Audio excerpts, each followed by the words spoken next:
Assalomu alaykum.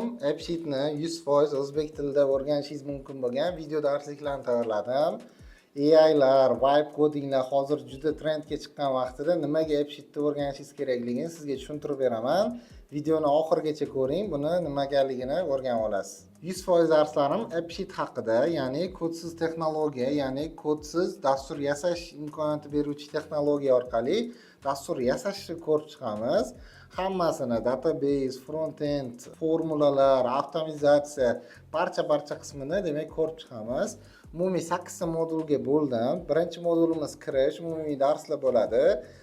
O'rtacha modulimizda 7 ta, 6 ta, 5 ta darslardan iborat va darslarimizning davomiyligi qisqa darslarimiz 20-30 minut, amaliy darslarimiz o'rtacha 1 soatdan davom etgan. Birinchi kirish umumiy modul bo'ladi. Bizda keyingisi ikkinchi modulimiz faqat database ga mo'ljallangan, ya'ni ma'lumotlar bilan ishlash.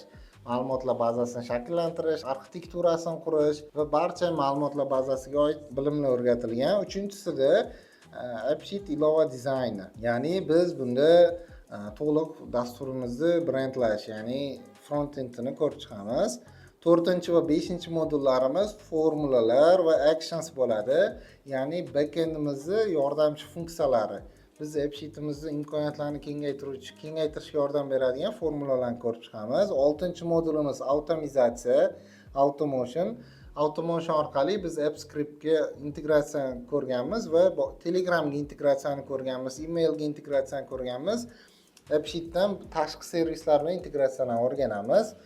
7-modul, do'stlar, 7-modulimiz 100% amaliy darslar bo'ladi. 100% amaliy dars. Hozir men tajribamda, ish faoliyatimda bitta mijozga dastur yasab berganman. Narxi $2000 dan oshiqqa sotganman.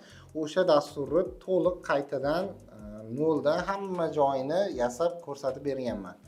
Bu hozir 7 ta dars, o'rtacha 1 soat, 1,5 soatdan davom etadi. 8-modulda biz mijozlar bilan ishlashni ko'rib chiqamiz. Ya'ni mijoz topish, mijoz bilan shartnoma qilish, mijozdan biznes qanaqa audit qilish va programmani yakunlaganimizdan keyin mijozga topshirish etaplari bo'ladi. Demak, hammasini ko'rib chiqamiz. Endi savol, nimaga AppSheetni o'rganishim kerak vibe coding turganda?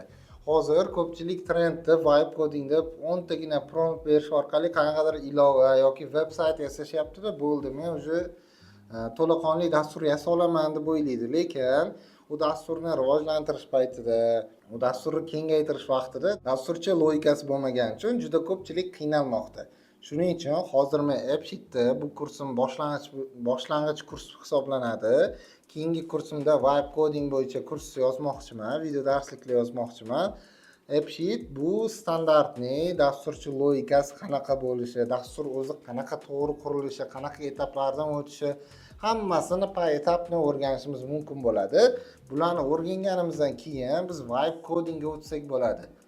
Agarda siz hech qanaqa dasturlash bo'yicha bilimingiz, tushunchalaringiz bo'lmaydigan bo'lsa, to'g'ridan-to'g'ri vibe codingga o'tadigan bo'lsangiz, balki o'tib ham ko'rgandirsiz, qiyinchiliklar yuzaga keladi. Boshida 10 ta 15 ta prompt bilan yaxshi qilishingiz mumkin, keyinchalik dasturda muammolar yuzaga kelgandan keyin stabil ishlashni ta'minlay olmay qolasiz.